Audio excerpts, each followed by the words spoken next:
Hello, everyone, and welcome back to this week's episode of the KeenGamer podcast. I'm your host, Kyle Shamillard, and we've got a great show for you this week. Before we get started, please let me introduce our panel. We have Jessica Orr back with us. Welcome back. Hi. And then we also have Noah with us today. Noah, how are you doing? Good. How are you, Kyle? I'm doing good. Thanks for asking. So we have a great episode for you, as always. The topic this week is going to be about games we enjoy playing with loved ones, friends, or family. This episode will probably drop the day after Valentine's Day, but thematically, that's what we're going for. If you listen to this podcast and you have somebody that you're spending time with, we're going to try and give you some ideas for games that you could play with them over this lovely romantic holiday. Before we get started, though, we're going to talk about games we're playing, and we're also going to break down that huge Nintendo Direct that dropped earlier this week. Before we get started, though, last week we had a great conversation about Call of Duty Black Ops 2, and Noah is still playing it. And we were talking pre-show about his experience, and there's still issues with modders. And you brought up an interesting question that, if it's okay with you, do you mind spitting that question back at Jessica and I to kind of chit-chat about? Or talk about your issues that you've been having, and then we'll see if we can find a solution. Yeah, so frequently with older games like Black Ops 2, you'll get these modders entering the multiplayer matchmaking games, and they'll start messing with stuff, possibly giving themselves advantages, possibly changing the lobby in some way. Like I was just playing and suddenly a sniper rifle fell into my hands and some arcadey title fell over my head, and I was like, yeah, I'm leaving. So, and as of now, the procedure is you file a complaint, you submit a bad player review, and you see what happens. Mm-hmm. But it's ineffective at times, because what'll happen is some hackers are so good that they'll find a way around that, Mm-hmm. and also they might just make another account, which would cost money, but they'll do it. Like some of them like care so much that they'll do it. So my question to you guys before the show is: would you be in favor of fining players for system tampering? I think, and it's interesting because Jessica and I talked about this, that we're both not incredibly online people when it comes to the games that we play, but I was playing Warzone a lot at the beginning of the pandemic, and there was a point in Warzone where I felt like, oh man, that guy just headshot me from like across the map or stuff like that, and it's not fun. And I play games to have fun and to hopefully play with people that are on an equal playing field as I am. Real quick, back to you, Noah. Is there like a would you say 3 to 5 matches you have to report somebody, or like 1 in 5 matches? Like, how consistent is it that you have to do this? Varies by the day. Like if it's like a school day, a lot of these modders are actually pretty young kids, so they'll be at school. Mm-hmm. But I'd say maybe half the time you're reporting somebody and leaving. Wow. That like 50% is a high percentage for a game like this. I'm definitely in favor for I guess a more severe punishment, because right now, if you are modding and somebody complains against you, Microsoft will deactivate your account, but it's super easy to add 123 to your email and make another Microsoft account, and then you're doing the same thing the next day. The thing I'd want to figure out is, how do we stop this from happening? How does somebody get away with it more than once, and how do we not let that happen ever again? Jessica, do you have any thoughts or opinions about like how we could start putting our foot down on people who are taking away the fun of a game for people like Noah and online players around the world? Yeah, I think it falls into the general conversation as well of like hate speech online as well. Like you can report them, they can get banned for it, although it seems kind of rare Yeah. that they actually happen. And I'd be in favor of having a fine, but whether or not they pay it or not, like would that be, because if it's part of their account and then they get banned, if there was some way for it to happen, yeah, because then it would be like an actual step forward of having like a nice gaming community, like you said, where you don't get sniped from halfway across the map, or Yeah. Noah doesn't just get that sniper rifle put into his hand like randomly. Like you go into an online game and you expect something from it, and then suddenly it's just turned into something different. And I think you said last week, Noah, is like you're not opposed to modding, like if it doesn't give you an advantage or it's not ruining the gaming experience you came in to have. But that this seems like it does like ruin everyone's experience for online stuff. But the only thing I would be is like trying to trying to get that fine from them, or maybe even if that would scare them enough, Mm-hmm. like, well, we'll get your money somehow. Yeah, absolutely. Like, yeah, the line that I draw is in a multiplayer matchmaking match, like a public match. You can't be doing this. Like, but there's of course like the Skyrim modding community where it's all players play with them at their own risk. Says so when you enter the mod menu, and it's a great enhancement to the experience.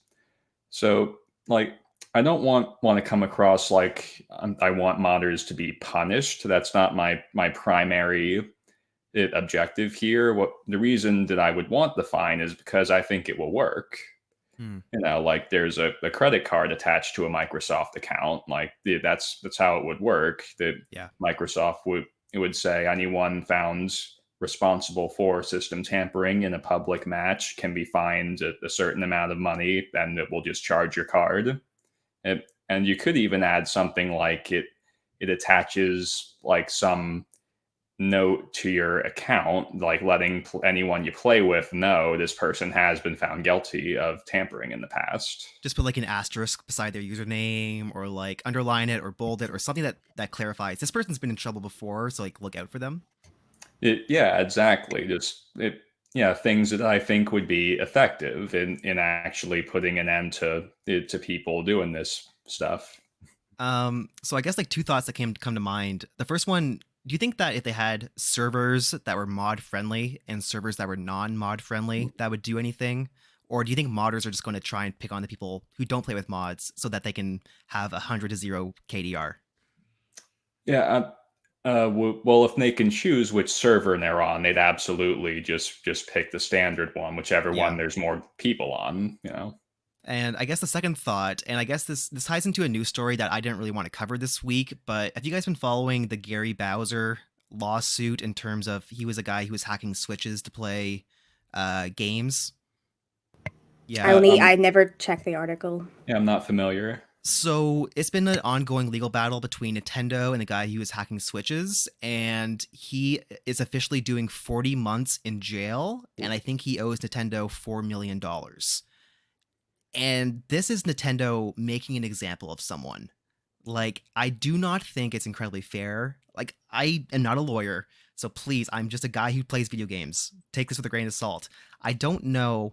There's so many people out in the world who are hacking consoles and doing all this stuff, but Nintendo chose one guy, ironically with the last name Bowser, and decided to put him in jail for 40 months, 3 years of his life, because he was one of many people in the world who are doing this. Do you think if Microsoft just picked one modder out of the community and stuck a huge fine on them, that would set the example and maybe scare other modders away? Or do you think that would be totally ineffective?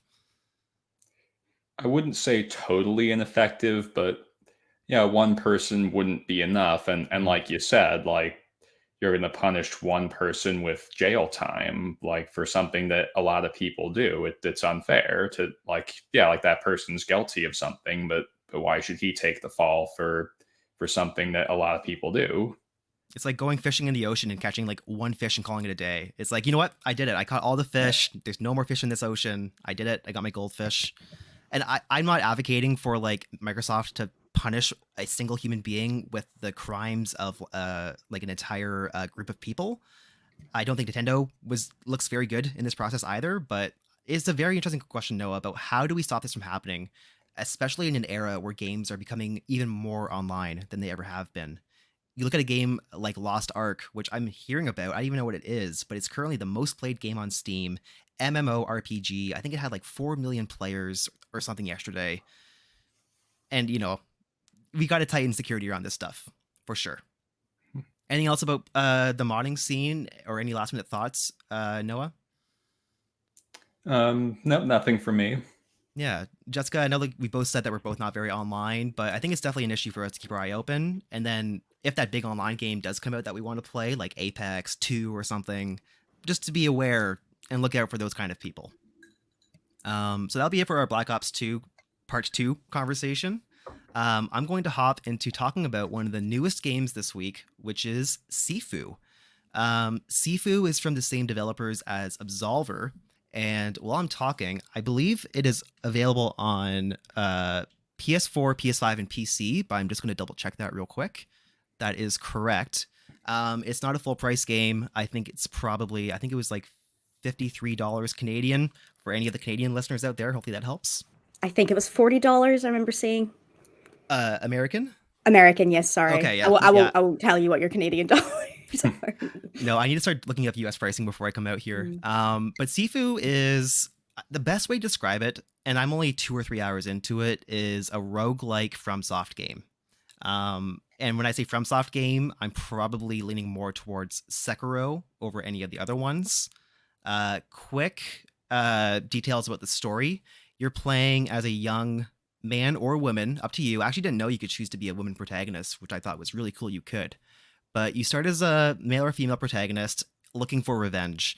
It is a classic martial arts. Somebody took down my family. I'm going to spend the next 10 years training so I can kick their ass. The gameplay begins when you start kicking ass. When I compare it to Sekiro, when you're doing hand-to-hand combat, both you and your enemies tend to have like a balance meter or a stamina meter. And as you're punching and blocking their moves, that's filling up to a point where if you fill it up all the way, you can do a one-hit KO on that enemy. At the same time, as they're hitting you and you're blocking, your bar is going up. And if that breaks, that gives your enemy an opportunity to hit you with a crowbar or some kind of powerful attack that will kill you.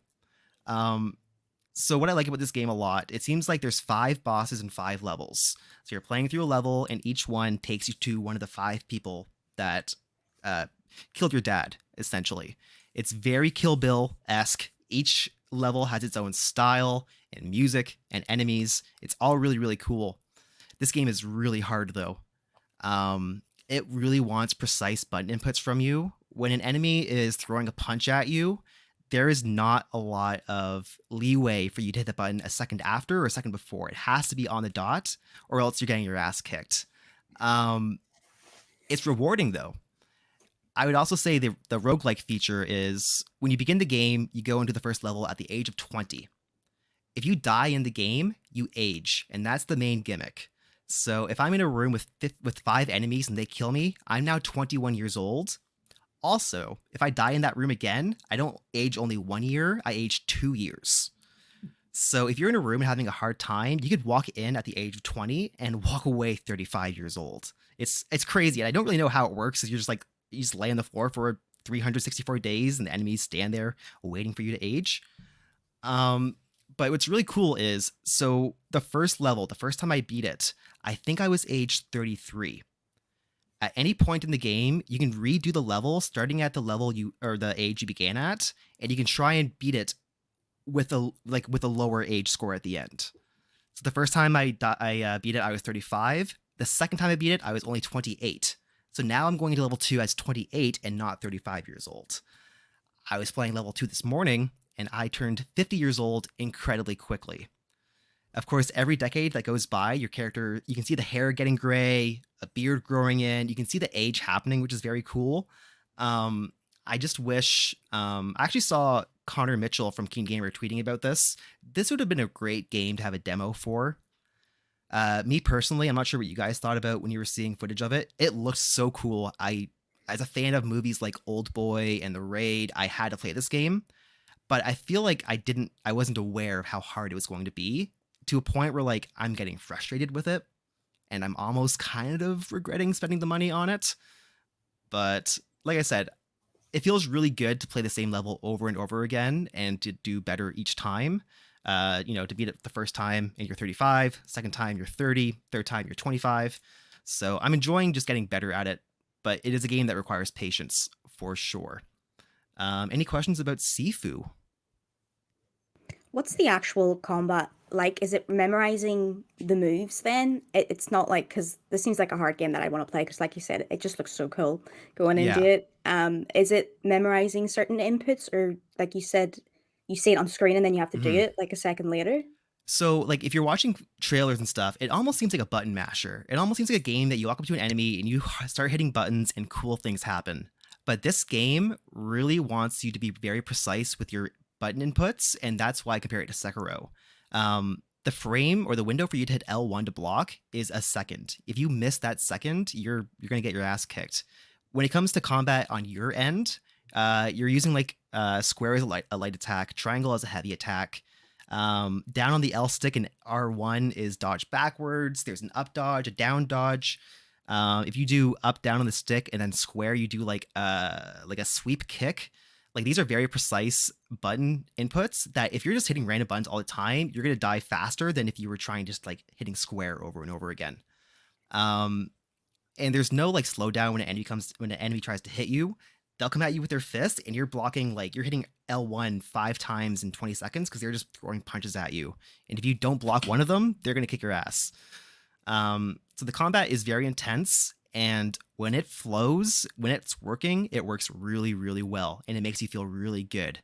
If you're in the mindset of dodging and attacking when you should be, you're hitting enemies' heads against counters. You're using environmental items around you to kill them. It's really cool.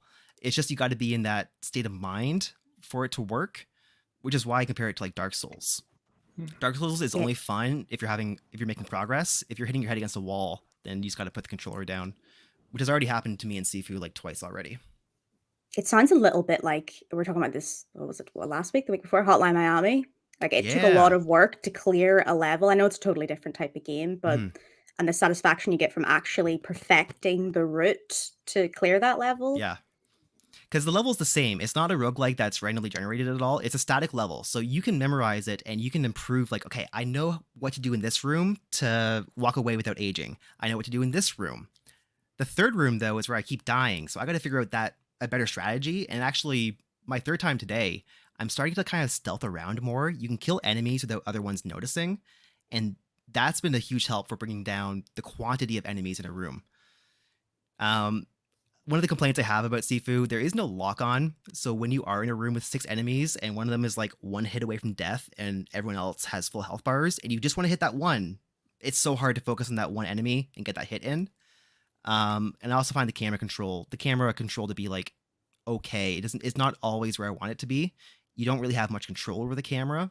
It sometimes places itself in a bad spot.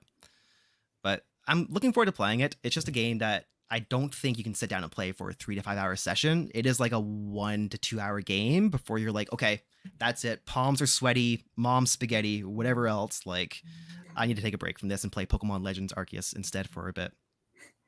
But I really like how it's very good nods to movies or scenes from Old Boy. Like there is a very specific hallway fight early on in Sifu that is just the hallway fight from Old Boy, and it feels so good to play. But yeah, I'm gonna keep playing it. It doesn't seem like a very long game. It just seems like a game with a lot of really, really good replayability. So that is Sifu, and then I'm really hoping to pick up Horizon on Thursday. So I hopefully will have Sifu done by then. Any other questions about Sifu before we move on? Two things came to mind when you were describing it. I thought of the episode of SpongeBob where he's got to climb that kung fu tower to rescue Sandy. Yeah. And the ending of Space Odyssey 2001 where he's in the room aging. Yeah. It's just that. One last shout too. I always love just like badass bosses, and like I said, there's the 6 levels, 6 bosses, but they all have like cool names. So the first one is the botanist, then it's the CEO, then it's the fighter, then it's the artist, and then I think it's the boss. So I just like having, and they all have their own style. The artist you have to fight in a museum. The botanist is this giant warehouse garden area where they're making weird purple drug things. It's a cool stylized game. It's hard, and I did not expect that, and it threw me for a bit of a loop at first.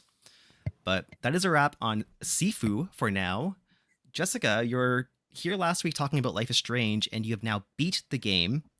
Before we go into it, though, I would like to throw up some light spoiler warnings. This game is almost a decade old, so I think we're going to probably just talk about the entirety and what you thought about it. So check out the timestamps beneath the podcast information. You can jump ahead if you want to. But Jessica, overall thoughts on Life is Strange Remastered? Yeah, so last week I was talking about it, and I kind of had a lot to say about the awkward teenage dialogue, and Chloe was like really annoying me this time around. I was like, gosh, Max, you could do so much better here. I've totally changed my mind. Chloe's the best. Like at the end episode really drives home how much of a hard decision it is, because the big decision at the end, again, spoilers, is you either save Arcadia Bay or you save Chloe. Mhm. And at the time, the first time I was playing this, I was playing with somebody else, and they were like, "Well, there's only one decision."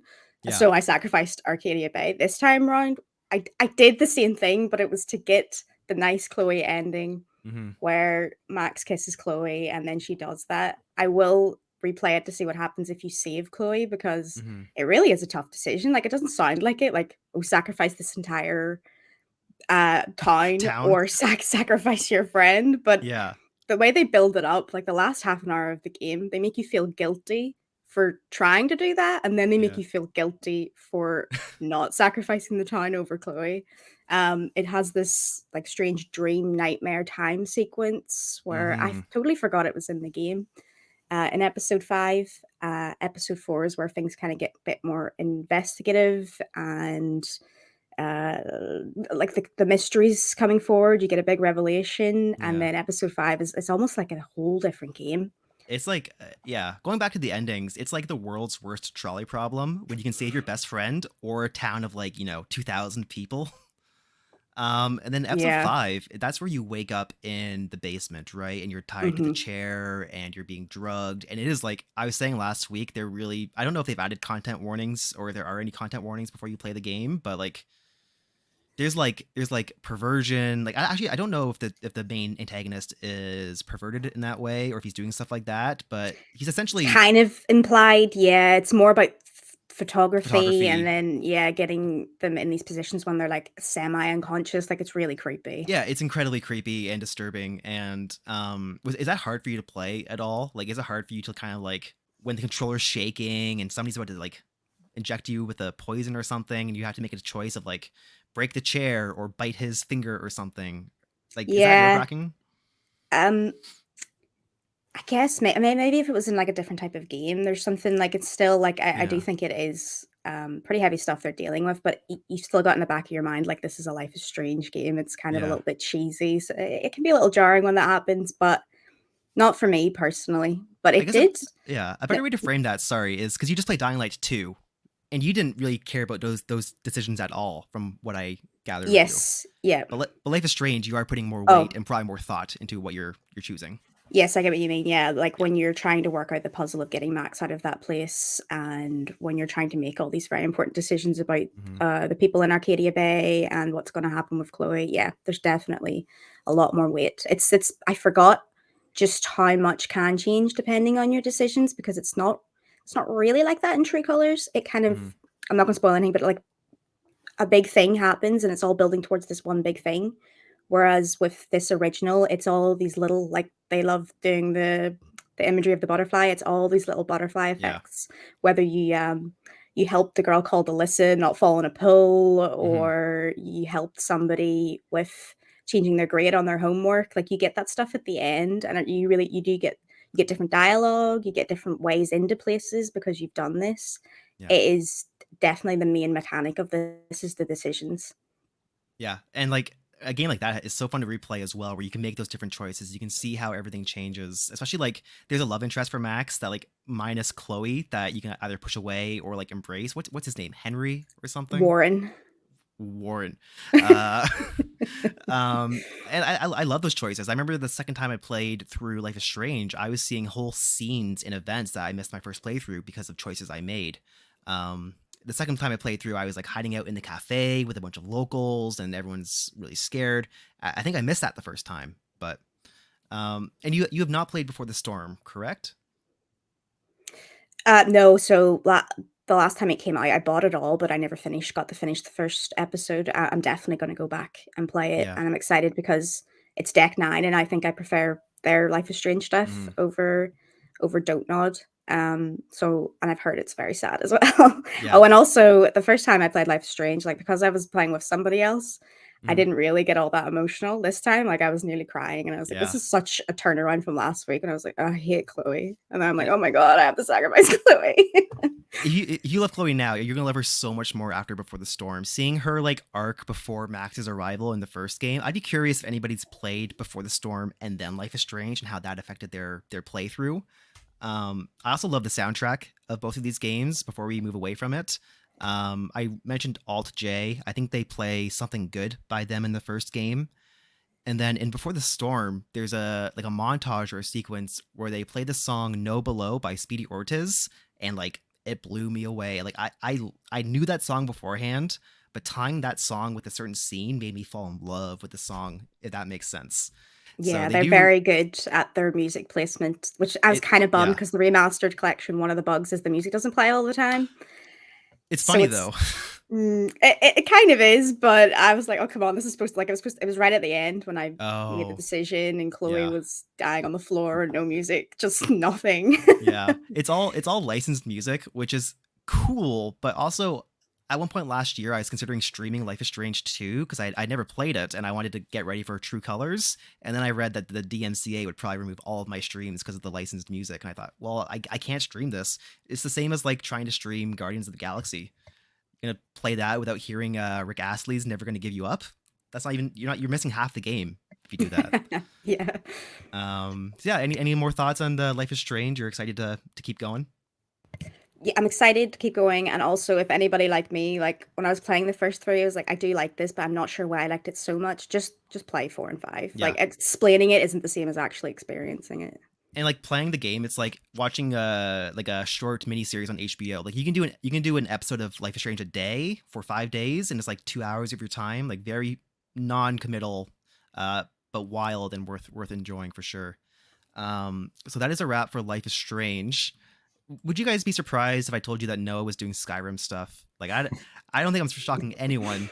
Head to our YouTube channel to check out his fishing videos. Noah, what's going on with the Skyrim Creation Club?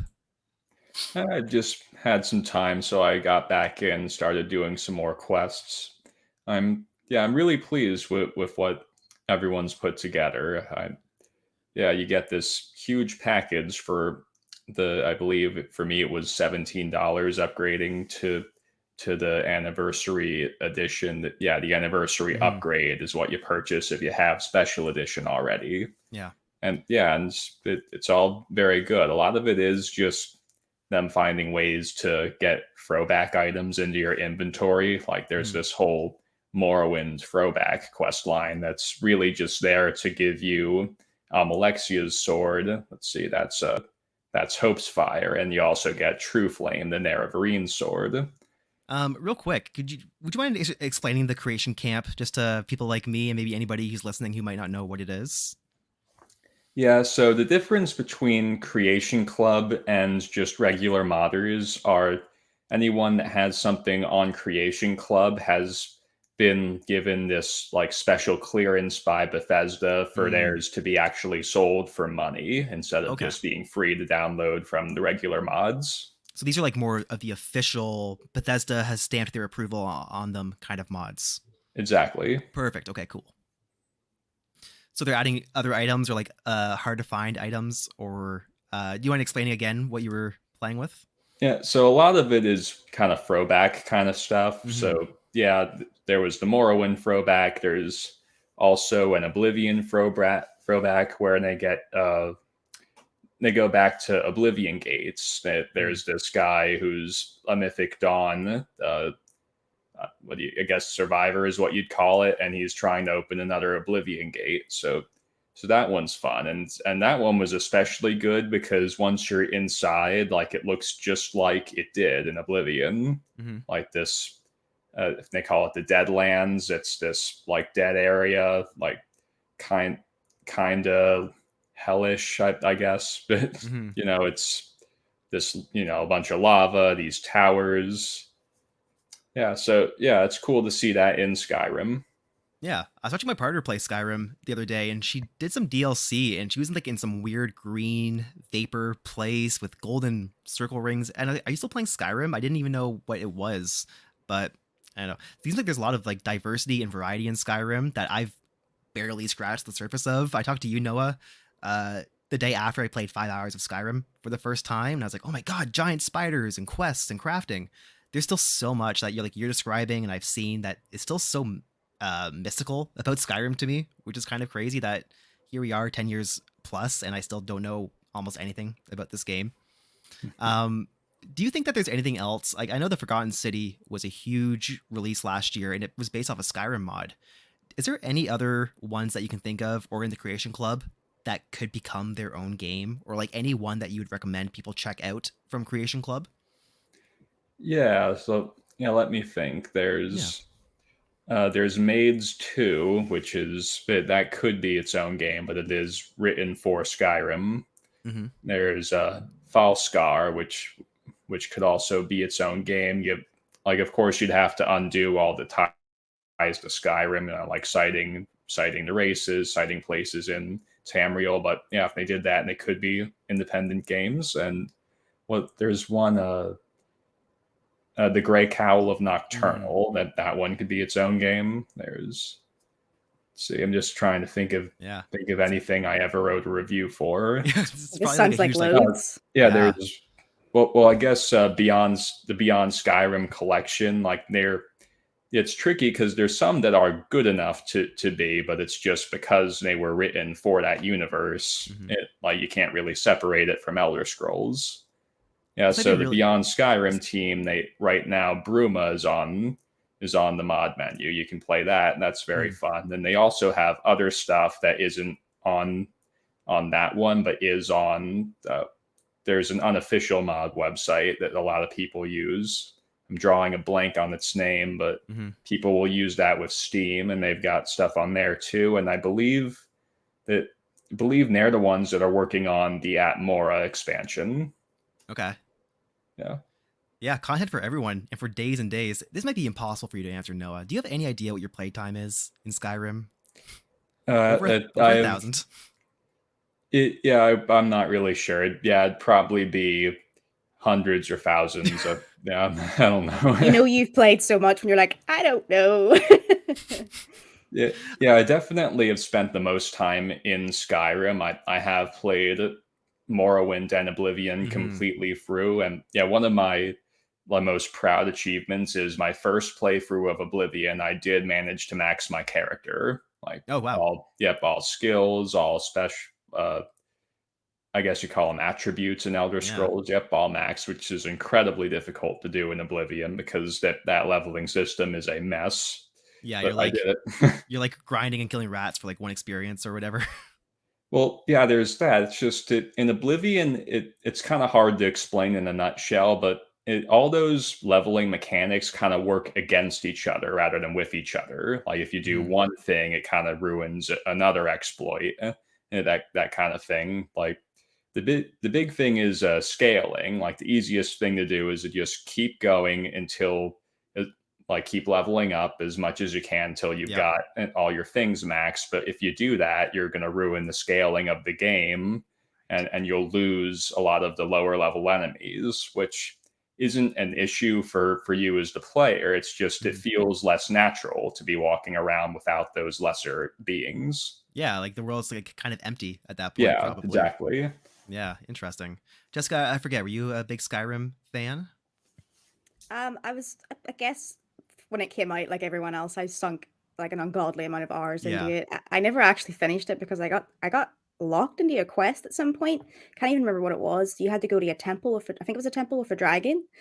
My memories of that Christmas were just trying to get out of this place because I was severely underleveled in Skyrim, but I wanted to see the story. So I got stuck there. I've never got past that part in the story, but I've went back and replayed it constantly. But it's funny you're talking about Oblivion because it's the one I loved. It came out at a similar time to Mass Effect, and at the time I was like, do I like this more than Mass Effect? It was so good. I got all the achievements in it when I could, which I rarely did back then. I loved it. So hearing about the mod for Skyrim that goes back to those Oblivion gates, that's actually very exciting. I'd like to check that one out. I also the opposite of you had a very impressive, you did a max level in Oblivion.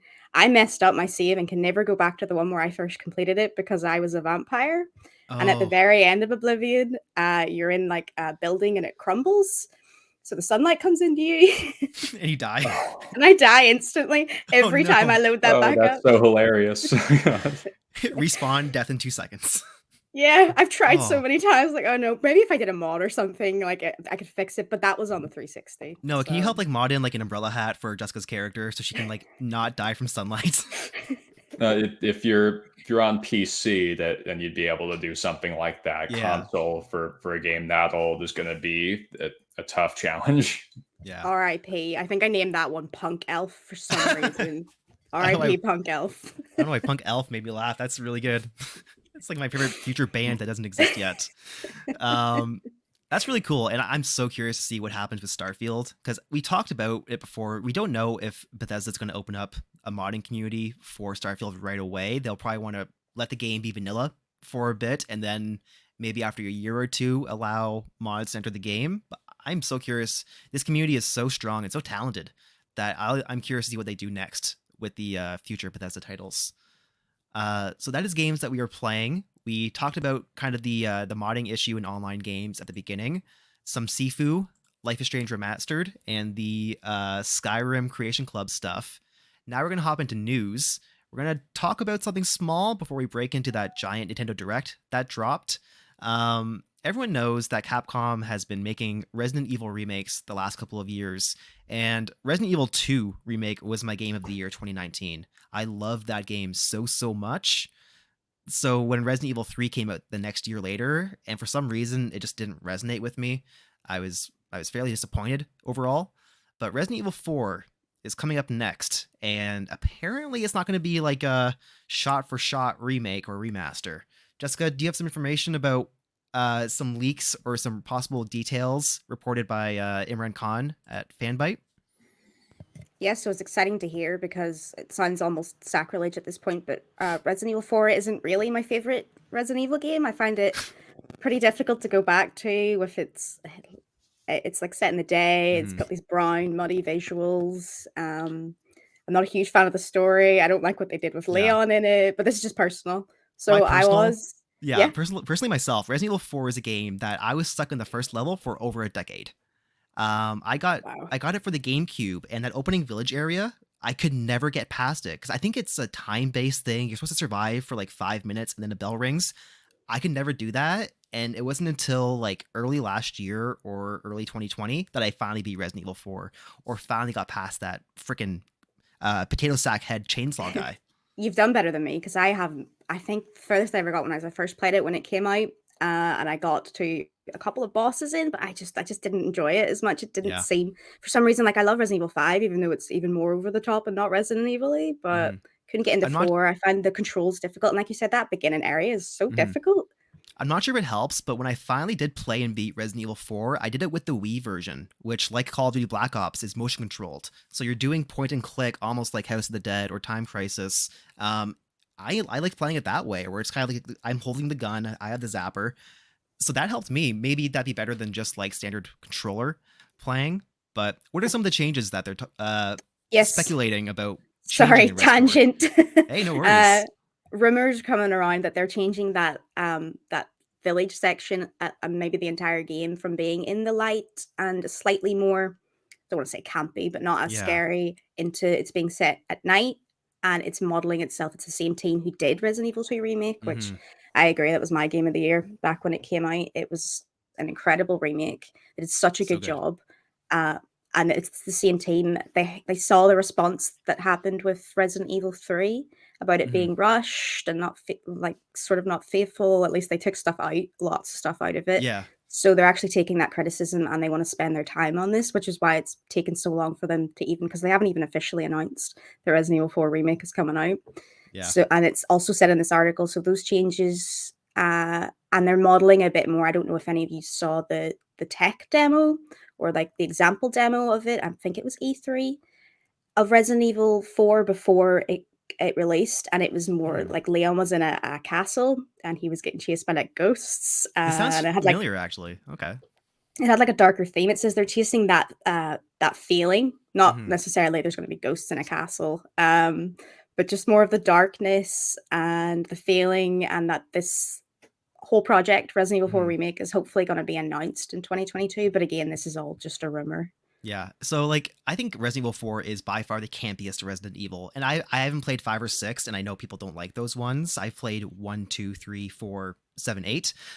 4 is so campy. The dialogue is so bad. Like it's good bad. It's like you're watching a B movie horror script, right? Come to life. So it's good in that way, but they are definitely pivoting from campy to horror, I think, for this remaster. The original game takes place across 24 hours. That's one of the main things. Leon Kennedy, you got 24 hours to save the president's daughter. Go do it. Where this thing seems like it's going to be a lot more spooky, scary, nighttime almost all the time, it sounds like. Yeah, I'm super curious, especially with like any additional content they choose to add, because I haven't played Resident Evil 2 or 3 original, but I do know that in the remakes of those games, they added more character content and story content that helped make it more of a cohesive narrative. So yeah, I'm curious about that for sure. You a Resident Evil 4 guy, Noah? No, I'm not really familiar with that series. I am in support of things getting a bit darker. Like the way I see it, when a game is rated M, then that's how it is. It's rated M, so there shouldn't be a fear of parents calling you saying, "My kid saw the X, Y, Z," because like it's rated M. Like that's how it is. It may be like a big thing now is that when Resident Evil 4 first came out, it was one of many like survival horror games that existed, whether it's like Eternal Darkness or Siren or any of those games. But this generation, Resident Evil is kind of the survival horror game. There, like, I know Evil Within exists. I know Jessica probably has like a list of like 20 other games that I'm not. No, thinking you're of. right. It's definitely mainstream. Like the only big horror game out there. So I think it's smart for them to just lean into that as hard as they can. And we are the survival horror franchise. Resident Evil 4 is not going to be your cabin in the woods esque campy adventure anymore. So I'm looking forward to it. That's going to be like a day one purchase for me without a doubt. Resident Evil aside, a giant non-M rated Nintendo Direct came out earlier this week. It was 40 minutes long. I think in my notes here, they made about 25 announcements in this Direct. I'm going to start with you, Jessica. Was there anything that stood out to you as like something you're interested in or something shocking from the Direct? Yes, we were talking before the show, and I'm not like a massive Nintendo fan. Pretty casual, dirty Nintendo casual. But oh no, I have on been this podcast. I've been excited for Kirby and the Forgotten Land since it got announced, though, which I've never completed a Kirby game, and I very rarely have purchased it because it's not Nintendo hasn't been like the primary console that I've had. But it looks awesome. Like honestly, I'd say it's my most anticipated game at the moment. It just looks so lovely and wholesome and Kirby, and now you've got Kirby. They announced Kirby. Yeah. Kirby can like put his mouth around anything now and just become that thing, a car, a vending machine. It looks creative and fun in a way that Kirby I feel like hasn't been in a while. Yeah, you'd know more about that than me. Like to me, I'm just looking at this going, man, this looks like such a fun game with cute Nintendo visuals and weird stuff going on that only Nintendo can really get away with. And one of the big differences is that Kirby always has his copy abilities where he sucks in an enemy and he gets like a fire power or ice power. But now like it's almost like Yoshi's Island where Yoshi used to turn into like helicopters and like tanks and stuff. If you guys remember that, Kirby will be turning into like hang gliders and like I said, vehicles and stuff like that. And that'll be kind of cool. And a vending machine. Yeah. So that's definitely up there for me as well. And it's co-op. And I think that'll be a very fun co-op game as well. Noah, anything stand out to you from the Direct? Yeah, so the Mario Strikers game that I saw, I was excited to see them returning to that. I did enjoy Mario Strikers Charge. I'm not really a sports game guy, but I did like that. I guess like in sports, you typically don't hit each other, throw items at your enemies and throw fire at them, but it was fun. Yeah, I liked that game. I'm very upset with myself. Sorry to cut you off, Noah. Right before the Direct went live, I had the thought that I think they're going to announce Strikers. And that was my only prediction before the Direct went live. And I'm so mad about myself for not tweeting it. So I had proof. I was just home alone. I looked at my cat and I said, I think Mario Strikers is coming out. It's going to be announced. So I had no proof, but I actually like genuinely did predict that. And I feel Your cat knows. Your cat knows. Yeah, only Audrey knows that secret. But yeah, you're looking forward to it. You had a good time with the originals, Noah. Yeah, and I also was intrigued by the new Mario Kart courses. So it isn't my favorite Mario Kart. It's grown on me, and I'd say it probably is the one I'm the best at. But something about it just isn't right. Like I guess because there's so many twists and turns, all the courses kind of end up feeling the same. And it's very drift reliant. Yeah, and I never really liked the hand gliders. Thought thought like I'd really just rather have another part to drive here, because the hang Mhm. gliders end up being the same thing every time on every course. Oh, and I don't like how, like, I get why they tried to make it so that the best player will win, but Mhm. it's a party game, it's something you whip out with your friends. That's Yeah.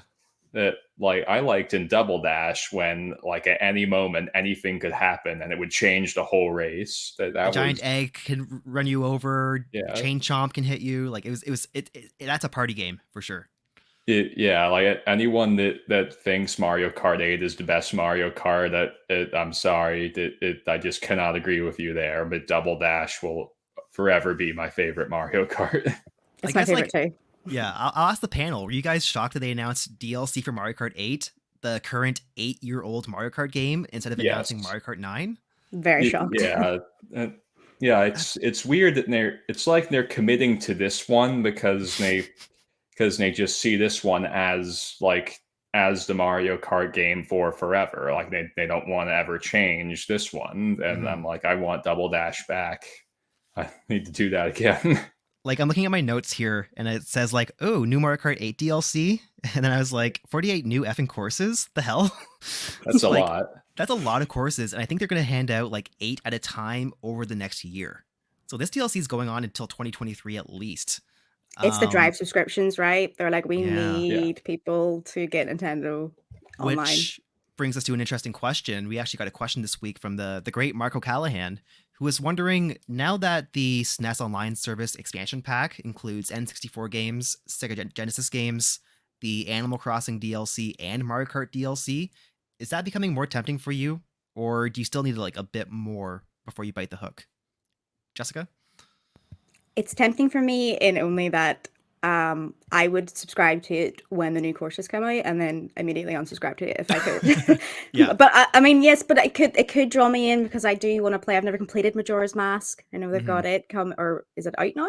it's soon. It's soon. It's this month at some point. Yeah, like I'd maybe like do the thing where you subscribe to something like, oh well, I'll check this out. But I, Yeah, I think at a certain point that would end for me because yeah. I am such a dirty casual Nintendo fan. Noah, do you see yourself like just paying for the DLC up front, or do you see yourself maybe like, oh, maybe I'll pay for the subscription and see if I get my money's worth out of that?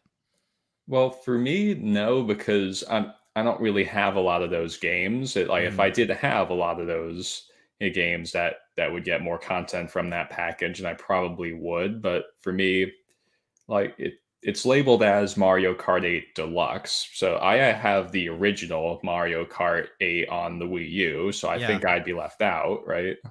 Oh, you don't have it for this. Oh, I don't think they're adding the DLC to the Wii U version. Imagine if they were though. Yeah, I don't see why they would. Yeah. Oh, that would But be perfect. If like, oh, for all of you who still have original Mario Kart 8, don't worry, yeah. DLC's coming to the Wii U as well. Oh man, yeah, Yeah, so yeah, I expect players that do have all those games to be interested, but for me, no. yeah. No, I think that overall, I'm just so surprised it wasn't Mario Kart 9. They've had like you were just saying, Noah, Mario Kart 8 is a Wii U game. It came out like a year after that console launched. That's why we're getting close to like that game being the main Mario Kart for almost a decade. I do know COVID has hit. Like Nintendo takes it very seriously, and they are not doing any office work, as far as I know. Still, everyone's still working from home.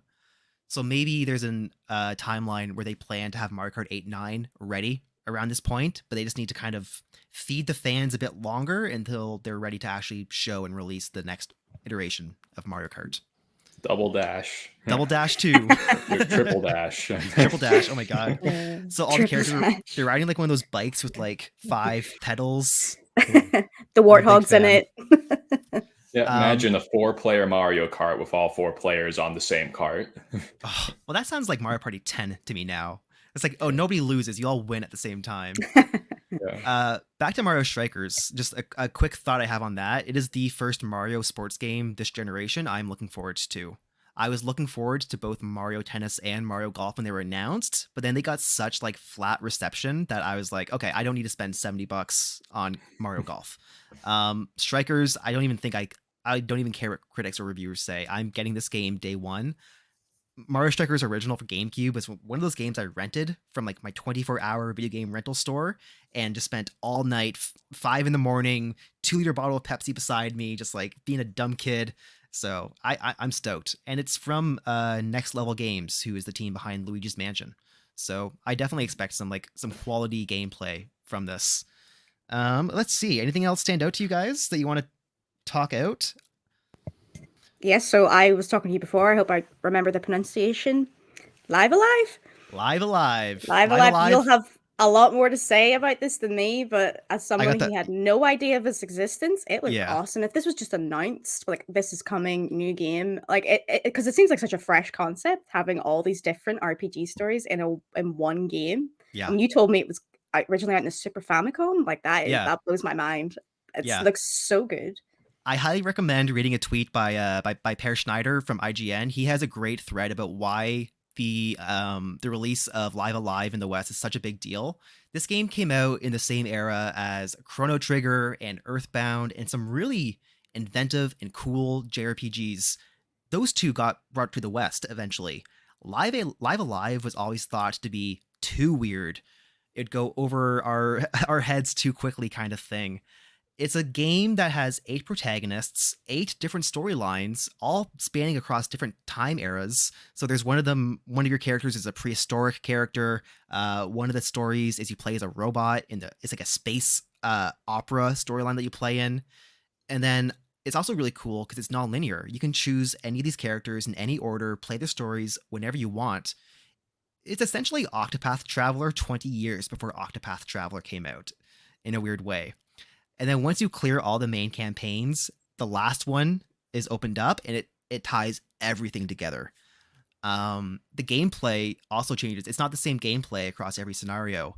There's a cowboy character who does a lot of gunplay for his story or his narrative. Other characters will have turn-based strategy. Other ones will have like a Sifu style hand-to-hand combat where you have to have like be one space in front of the enemy to attack them. I'm so excited. As much as I love this game, I'm super unspoiled of it. It's kind of just been like this legacy or this name you hear. It's like Mother 3 almost, where Mother 3 is a lot more mainstream. Live Alive is like second place for games that we've always wanted to see that we've never really gotten. So Live Alive looks dope as hell. The direct opened up with footage of Fire Emblem. And I'm going to read my notes right as I wrote them. I wrote, new Fire Emblem, yay! New Fire Emblem Warriors? Because I legit thought they were announcing the next entry in the series, and then I saw the Dynasty Warriors style. I was like, oh, here we go again. Do you guys play the Muso Dynasty Warrior games at all, or not at all? I've played Hyrule Warriors, and it's fun. I just don't think these games are always great. They're always quantity over quality, it feels. And as much as I love Fire Emblem Three Houses, I am looking forward to seeing those characters again. They always do this like alternate history stuff that never ends up paying off. Even the Hyrule Warriors Age of Calamity game that was supposed to be like a prequel to Breath of the Wild, they subverted so many things they didn't need to. It got unnecessary. It's too meta sometimes, so I'll play it, but it looks fine to me. What else do you guys have for things that stood out to you? For me, that's everything. Kirby? Well, actually, yeah, I actually, because I downloaded the demo after you talked about it on your, I can't remember when you talked about it before Christmas, Metroid Dread. Yeah. So I downloaded the demo at Christmas when I was looking for a couple of games to play, and I really liked it. But I was like, I don't know if I'd be good enough at this to justify my spending money on it. So when they first announced it as like, what was it called, Dread mode, or one hit kill, I was like, well, no, thank you. This so isn't going to funny. entice me to get it. But then they announced the mode where it's The like rookie easy mode. Yeah, rookie mode. I'm like, was... okay, well, that makes me want to play a wee bit more. I thought Nintendo was being such a troll when, like, one of the biggest critiques of Metroid Dread is the Emmys and how they do a one-hit KO. So they're like, Metroid Dread DLC, every enemy will kill you in one hit now. Like, it was the biggest complaint. They're like, oh no, now everything. But then, of course, they're like, and rookie mode. So if you think the game is too hard, there is an easier option here for you. Portal 1 and 2 coming to Switch. I'd never played Portal, and I think this is going to be the time where I finally play those games. Great games. I hope they run well on Switch, which they're a bit older now, so hopefully they would. Yeah, and you know what? I'm seeing some ports here. You know, Force Unleashed is coming to Switch. The Ezio collection for Assassin's Creed. I know if Mark Keever was here, he'd be very excited for the Chrono Cross remaster. Chrono Cross is another JRPG that I'm not very familiar with, but I know people love with all their heart. So I'm looking forward to playing that. And then the other headlines are kind of like Splatoon 3 coming out this summer and Xenoblade Chronicles 3 coming out this fall, which I am looking forward to Splatoon, but I do not have enough time to play Xenoblade Chronicles 1 and 2 before 3 comes out. So it's just one of those series that is just way too intimidating for me as a player to try and get into. Like, the barrier of entry just seems so thick for Xenoblade. Yeah, like I did play the first one on the Wii for a little bit, but like you said, like this looks good. I was like, I never completed the first one and I never played the second one, so it would be far too big of a commitment. And sorry, the last thing that catches my eye in terms of announcements is Nintendo Switch Sports got announced. They're kind of bringing back Wii Sports. Always thought this would happen with the Switch, but I thought they'd kind of just port vanilla Wii Sports over. You got the Joy-Cons, you can just do baseball, boxing, all that stuff with the Joy-Cons. But this is like a new iteration of Wii Sports, which is actually very exciting. The sports that they are adding are tennis, bowling, chambara, soccer, badminton, and volleyball, with golf coming later in the year. I think this looks fun, and especially for like I like my Switch because there are a couple games for it that actually get me off the couch and active, like a Ring Fit, 1-2 Switch, and I think Wii Sports will be a fun one to play when I have friends over, when my parents are over, if I'm hanging out with my grandparents and they want to bowl, we can just bowl here. Are you guys big Wii Sports fans? Looking forward to another one of those? Or are you kind of just like, I could just go outside and swing a bat if I wanted to? Noah, I was Jessica? never too into Wii Sports. I never really understood what people loved about that game. I guess it's something that someone that's not really a serious gamer can jump in and play with, without having to learn too much. Yeah. But yeah, I was never really too into that.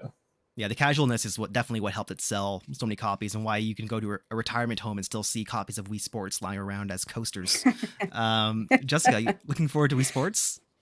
Well, I really enjoyed it on the Wii. Like you said, it was just a fun party game, and it made me realize I can't bowl because I always go to the left for some reason. Yeah, me It's too. always in the gutter. I That's also why couldn't. when I'm No, go home, ahead. I underhand it still. Even like with the Joy-Con in my hand, I'll put it between my legs and just do it that way. Yeah, you can now hack yourself, your own Yeah. body for trying to bowl properly in a game. I'm modding my Wii And Sports. I would,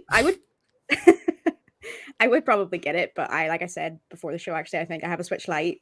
I don't have a proper Switch, so Right. I really don't think I'd be even able to play it. Playing Yeah. the new Dr. Kawashima was even tough because there was a couple of games you needed to have a Joy-Con for, so I just borrowed my housemate's Joy-Con and That's was playing it on that. interesting. I didn't even think about, like, I thought Nintendo was going to try and make all of their games compatible with all of their units, but the fact that there's still games that are being released that you can't play with a Switch Lite because you can't detach Joy-Cons, that's very strange to me.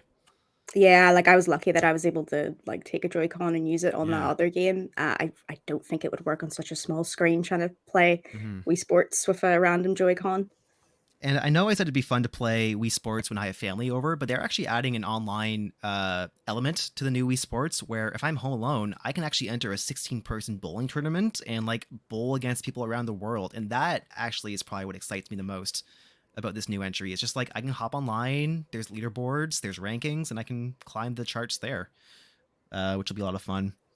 I think that's about it. Earthbound is now out on the Switch finally after a long time of waiting. Front Mission is getting a remake. No Man's Sky is coming to Switch, which I think is very impressive. I read an interview with Sean Murray saying that this has actually been a passion project for Hello Games for a couple of years now to try and make No Man's Sky run on Switch, but not in a way that it felt forced. Like, this game is barely running. Like, they had to do specific tech and development tricks to make this thing run, and it looks pretty good. So it's not running on cloud then? No, it is like Proper.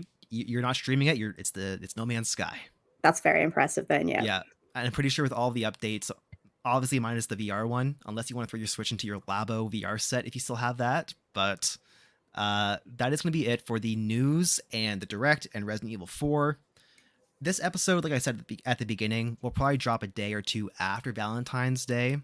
But hopefully a lot of you listeners are out there enjoying company of your loved ones, family, or friends.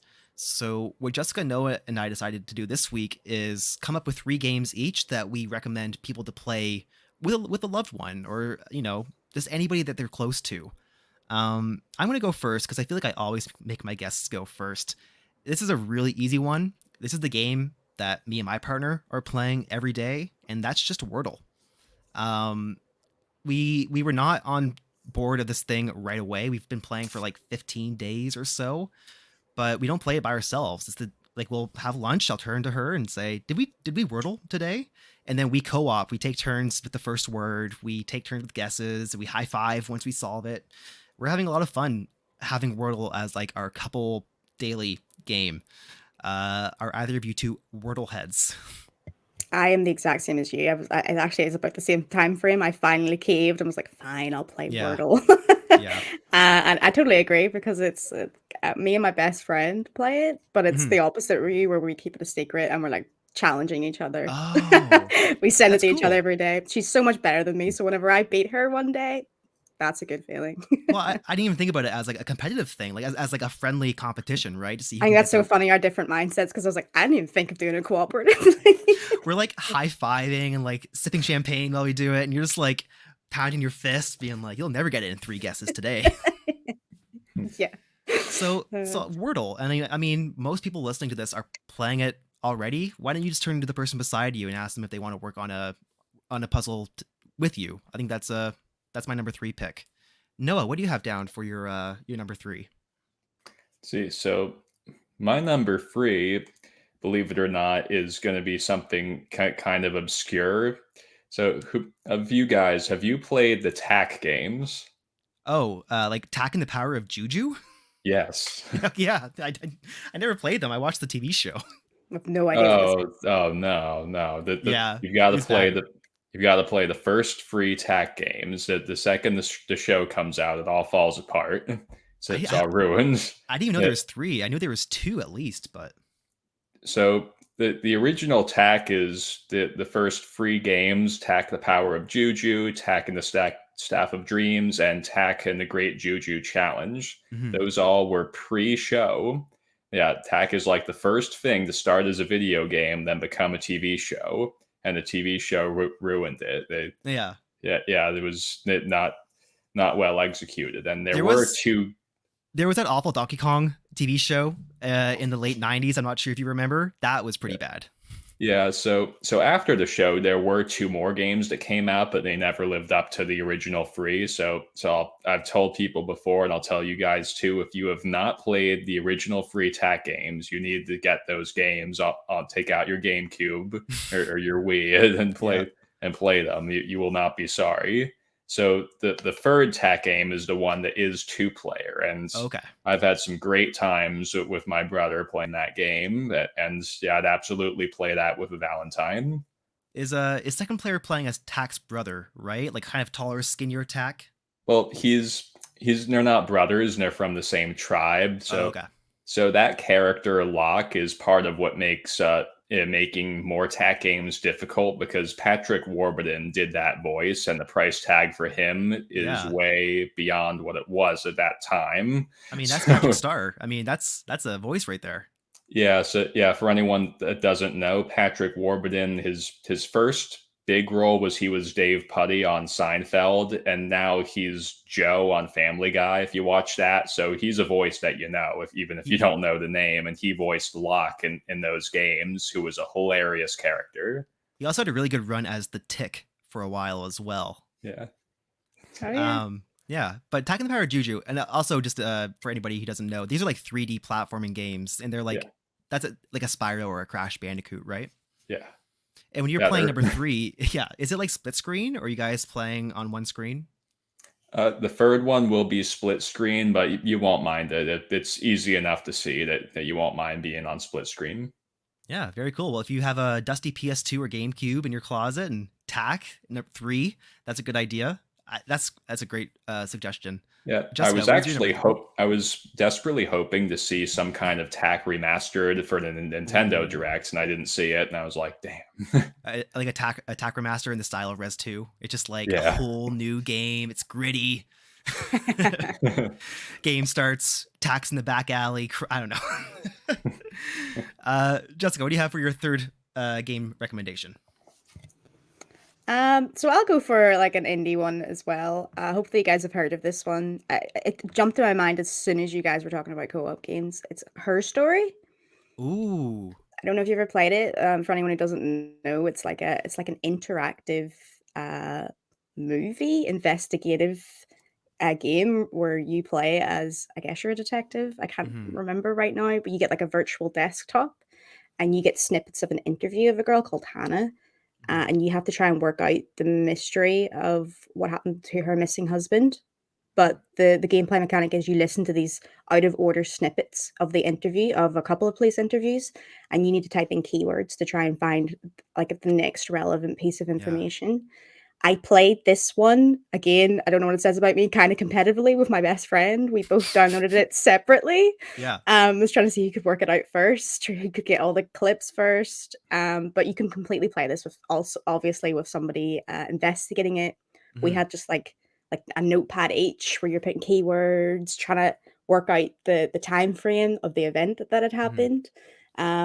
So yeah, it's a little indie game. It's all out on phones, iOS, Android, PC, and Mac. It's Yeah. so accessible to pick up. We both played it on like an iPad and an iPhone.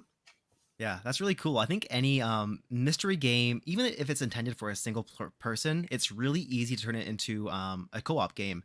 It didn't make my list only because it's probably the game that's appeared the most in our topics. I almost put Until Dawn down on my list because it's a game that you are making choices, kind of like Life is Strange or Dying Light.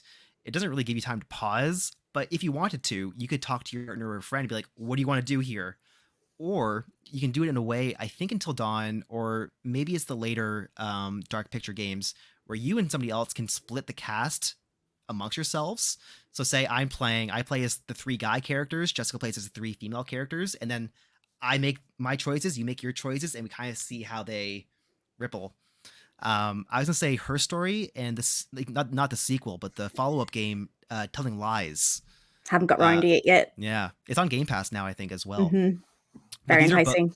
these are both FMV games, so you're not looking at like animation or graphics. You're looking at actual actors, and you're trying to find out if they're lying to you. It's like LA Noire, but with real people. It's really fascinating, and I think a great pick, Jessica.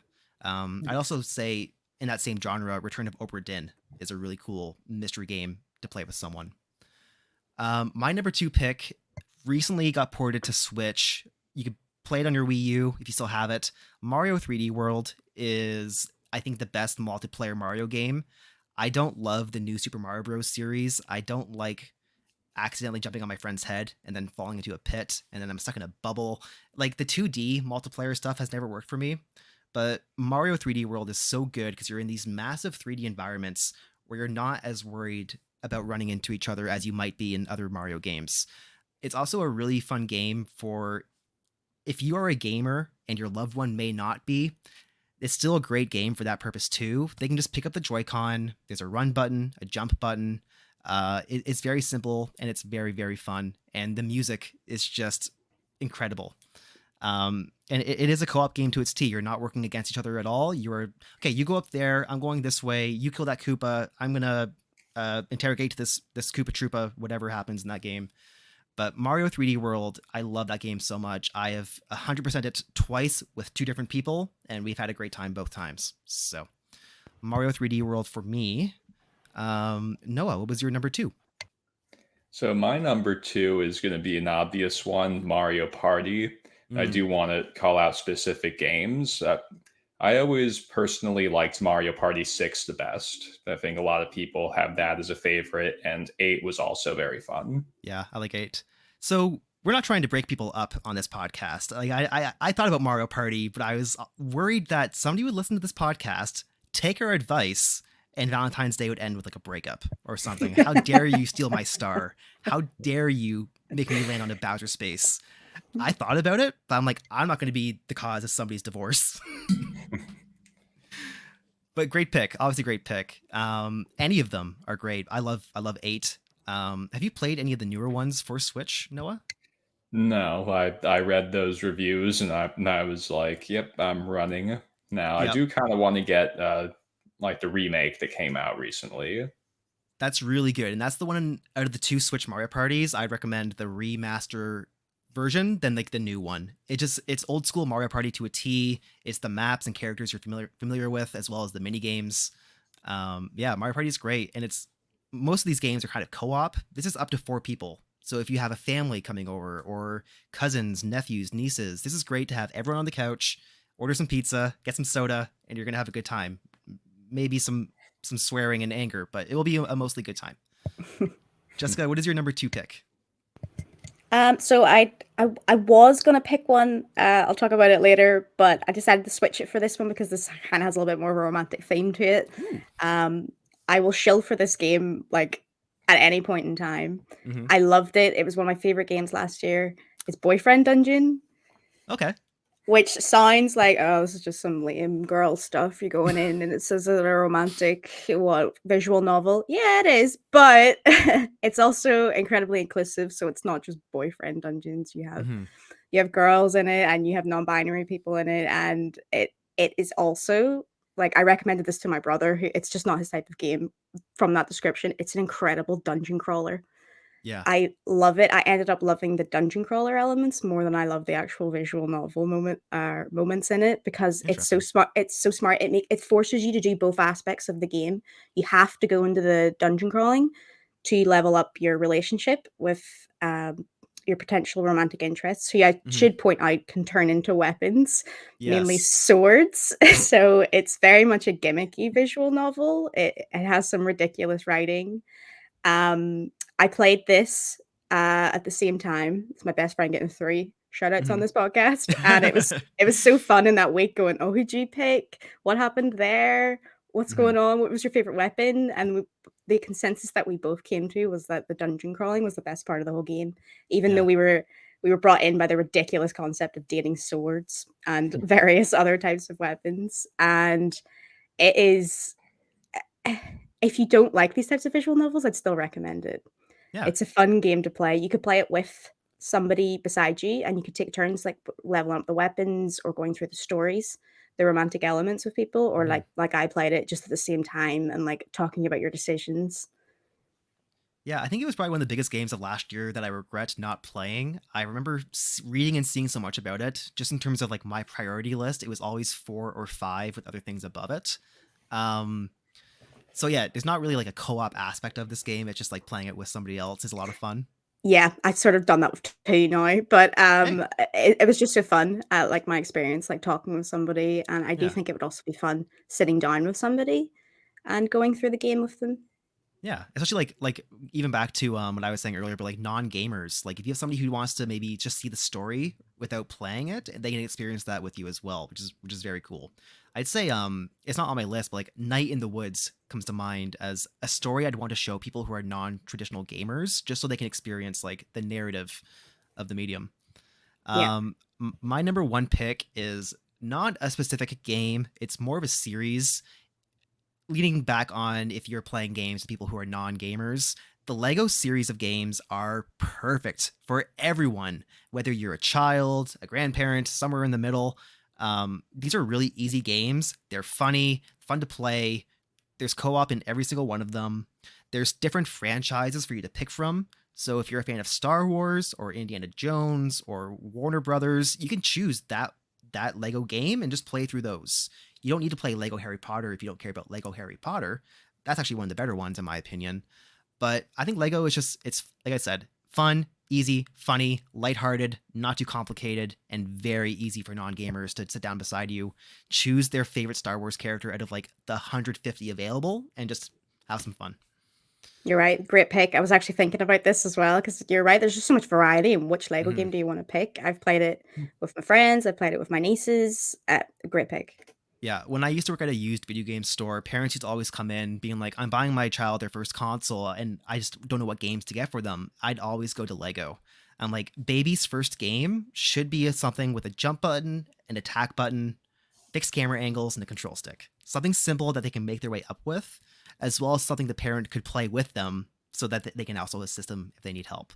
So it checks every box in the co-op list in my book. Yeah, No, it was yeah. especially in that you don't have to read. That'd be the big thing for a first console. Like, yeah, like you want to give them Pokemon, but there's a lot of Mhm. reading in Pokemon. Exactly. A lot of the Lego humor is like pantomiming. Like a lot of people Right. non-verbally throwing their hands in the air, just doing like kind of like sitcom-y funny shenanigan stuff, which like me being almost 30 and a 5-year-old would both laugh at the same jokes, which is very good. Yeah. Noah, what was your number one pick? So my number one is something I think you guys probably know, but an average gamer may not have heard of. It's one of the early Wii U games called Nintendo Land. Oh yeah. Oh Yeah, yeah. so yeah, this is a continuation of what we're saying about like if one of you isn't really a gamer, this is a fantastic game for someone who's not really good at video games. It's all these simple mini games that are based off of other staples of the Nintendo franchise. Like there's a Metroid mini game, there's a Captain Falcon mini game. There's There's like a Game and Watch mini game. yeah, like there's free that me and my friends kind of prefer. There's the Mario game, which is like a tag game. That's really fun. There's the Luigi's Mansion, where it's kind of yeah, that's hard to describe. It's like you have to try to get the ghost, but the ghost can kind of take you out too. So it's like this war between like it, it's like a 1 versus 3 Mario Kart mini game.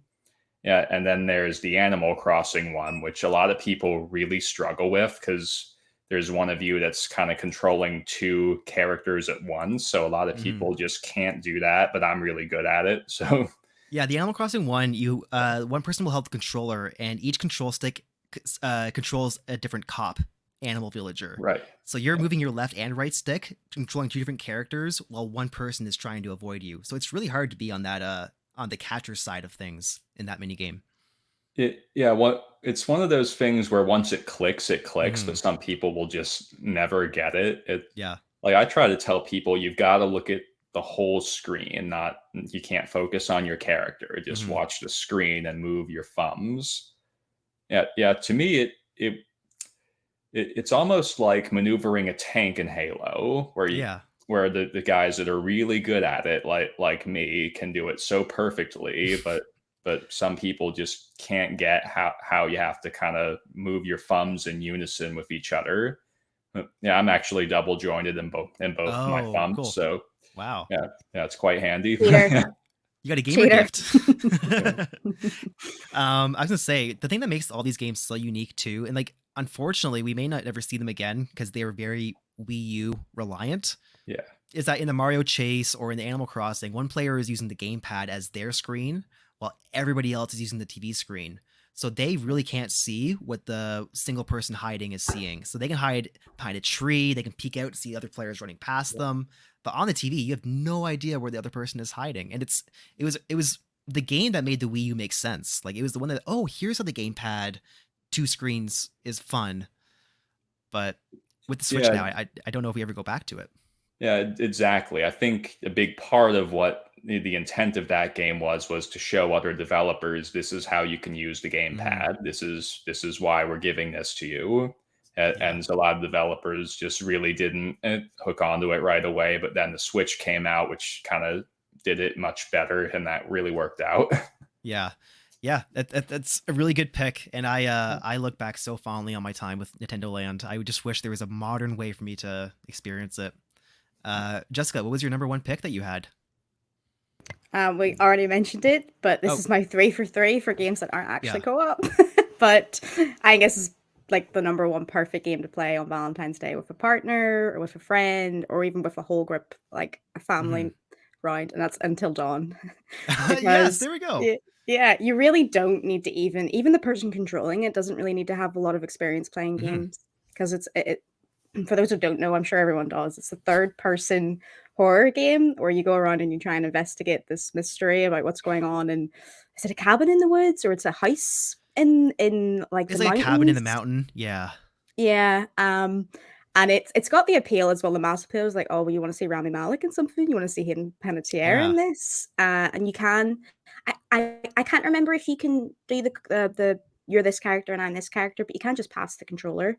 Like, right, you're going to be this person, try and see if you can keep them alive, or like you said, if you want to kill them, see how that goes. You can do that with everyone. Someone could just sit there and make the decisions. You can try and make the decisions together and unearth the mystery of what's been going on in this place. I think it's a perfect one, and I've played it on my own and with other people, and it's just so much better when someone else is in the room. Yeah, the specific thing about Until Dawn that I was going to mention earlier but I forgot is that it has the butterfly effect system where every choice you do ripples throughout the game. So even something simple as you're running through the woods and you can go left or right. If you just turn to your loved one and ask them, should I go left or right? They're dictating the way the story is going to be told moving forward. If they just say right, a whole new storyline, characters, and choices are going to open up. So even the smallest contribution from your loved one, family member, or friend will change the game, which is really cool. And I think for them to feel like they had an impact on your journey, it must be self-fulfilling as well in that way. Exactly. It's not just a passive experience. You're not sitting there watching the story. You're actively involved in the story. Especially in a situation where you're like, do I go left or right? And they say right, and then you just die. Like, you're like, you killed me. That's a really good choice. And like I said, I think any of those games, whether it's a Telltale Walking Dead or if it's Life is Strange, if you want to do something like that with a friend, those are all really good, adventure games are probably one of the best genres for this. But I'm sure we have some honorable mentions. Noah, do you have anything that almost made your list, but not quite? Yeah, so we were talking about Mario Kart. I wouldn't include that one because there's a very big divide between people that are good and people that aren't. I actually do have a friend who tried playing Mario Kart with his girlfriend, and he was very good, and she beat him on the first race, and then he's kind of lost his will to play. So now whenever you play with him, he'll just drive in circles. So, yeah, like that's funny. You were saying, like Nintendo games can cause divorce. Yeah. And let's see, I've got Halo Reach custom games. If you like first-person shooters, I happen to know someone who's very good at making Halo Reach custom games. Cool. You might find his maps. Yeah, it's me for those who don't get the joke. Oh, okay. It's me. Yeah, that actually went over my head. I was like, oh, who do you know? It's your Halo. Yeah. So. Yeah, those, and also if you have MCC, you can get to those through Master Chief Collection. And I've got the Jackbox games on here, particularly Drawful is my favorite one. Yeah. There's like word games on there too. You guys were talking about Wordle. I've never been good at word games. Of all the talents I've got, that is not one of them. One time I was playing one of the Jackbox word games with my friends in college, and it was like you have a word and you need to make a sentence with that word. And then from that sentence, it'll pick a word and that'll be the next word. And at some point, my name ended up being the word. And I was subsequently really roasted bad. And it just never went back. That's the best part of those games. We did that to my brother as well. Yeah, I almost put Jackbox as well. It's so good. It's a guaranteed good time, whoever you're playing with. I only didn't put it down because there's not many 2-player games. It's usually 4 people and up, but it's a great recommendation. Jessica, do you have any honorable mentions? Yeah, Overcooked too. I nearly put it on, but for the exact reason where you were talking about Mario Party might destroy, I think Overcooked could have the potential to break people up. If you're like, well, why aren't you on the burgers? You're supposed to be on the burgers. I'm setting the plate with the bats. But I have had really fun experiences playing with 4 people, 3 people, and I actually think you have a great time with just 2 people. I actually think it's really easy to manage as opposed to having 4 people and trying to have all the roles. But again, a family. I was talking before the show, my little nieces love it, and they don't even know how to control the game really. It's got that cute styling, but also the heavy emphasis on co-op gameplay. Yeah, it's like the playful music, the animation, just like everything about it just screams like almost like kids show the game or something like that. I had a few on my list of honorable mentions. Kirby's Epic Yarn, I know we joke about a lot, but that is a really good co-op game. When I first started seeing my partner about 7 years ago, I think it was like date 3 that I was like, hey, do you want to play Kirby's Epic Yarn? And then we spent the next 2 days just doing that nonstop. I did put It Takes Two down, depending on the state of your relationship. There is some heavy themes in It Takes Two, but it is probably one of the best and most fun co-op games of the last few years. So I recommend, if you're looking for a game to play, an entire game to play with a loved one, It Takes Two is really good. And the other one I had was Captain Toad Treasure Tracker, which is a really fun 3D puzzle game that I played co-op and I didn't solve any of the puzzles. I just went where she told me to go, but I still had a good time playing it. So those are kind of my honorable mentions. I've actually got one more I forgot as we were talking about Resident Evil. Resident Evil 5 is, I don't know, yeah. I've never played it single player because it's such a fun co-op experience. Mhm. It really is. It might not be scary, but it's fun to play with a friend. Noah, did you have anything else you were thinking about for co-op games? No. No? Skyrim. No, that's not good. Yes. There probably is a mod. I get a text from Noah, hey, you want to watch me play 500 hours of Skyrim today? Yeah, totally. So we're going to start closing out the show. Before we do, though, I think we have some unfinished business from last week. Jessica, would you be okay with opening up Metacritic and going to film? No, you don't want to? Don't want to. Do you already know the answer? Do you already know what you're going to see? Listen, this is UK opinions on the Uncharted film. US Oh, I audience see. is totally different kettle of fish. Like, I obviously, we see. have no taste, and when the American reviews come in, Uncharted will get 80% or above on Rotten Tomatoes and Okay. Metacritic. Is the embargo only up in Europe right now? That, from what I've checked in the UK, because it's out, I actually saw it yesterday. So. Oh, you saw it yesterday. Okay. Okay, that changes everything. I thought it was international embargo had been lifted and those out. So for people who don't know, I went to Metacritic yesterday and saw Uncharted was hanging around a 40 or a 41. Yeah, your guess was 80. I saw it and was like, just ignore Kyle the entire time on Twitter. It didn't happen. I was gonna message My you. prediction is already. I was gonna send you a DM, but I was like, why do that when I can just like publicly embarrass you on the podcast? I mean, yeah, life gives you you lemons. You made the right choice there. How dare you on the co-op episode?